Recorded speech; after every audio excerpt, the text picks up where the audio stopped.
ತುಂಗಭದ್ರಾ ನದಿಯಲ್ಲಿ ಇಲ್ಲಿಯವರೆಗೆ ಹರಿದ ನೀರು ಬದಲಾಗಿರಬಹುದು, ಆದರೆ ಹಂಪಿಯ ನದಿ ದಡದಲ್ಲಿ ನೀವು ನಿಂತರೆ ನದಿಯ ನೀರಿನ ಅಲೆಗಳಲ್ಲಿ ನಿಮಗೆ ಹಂಪಿಯ ವೈಭವದ ಹಾಡು ಖಂಡಿತ ಕೇಳುತ್ತೆ.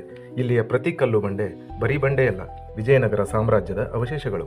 ವಿರೂಪಾಕ್ಷ ದೇವಾಲಯದ ಬೀದಿಗಳಲ್ಲಿ ತೂಕದ ಲೆಕ್ಕದಲ್ಲಿ ಮಾರಲ್ಪಡುತ್ತಿದ್ದ ಮುತ್ತು ರತ್ನಗಳನ್ನು ಈಗಿನ ಪೀಳಿಗೆಗೆ ನೋಡೋದಕ್ಕೂ ಆಗಲ್ಲ.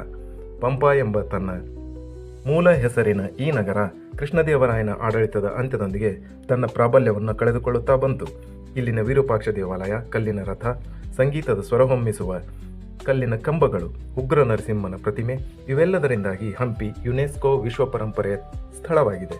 ತಾಳಿಕೋಟೆಯ ಯುದ್ಧದಲ್ಲಿ ಇಲ್ಲಿನ ಸ್ಮಾರಕಗಳನ್ನು ನಾಶ ಮಾಡಲು 6 ತಿಂಗಳುಗಳ ಕಾಲ ಬೇಕಾಯಿತು ಅಂದರೆ ಇದರ ವೈಭವದ ಅಂದಾಜು ನಿಮಗೆ ಸಿಕ್ಕಿರಬಹುದು.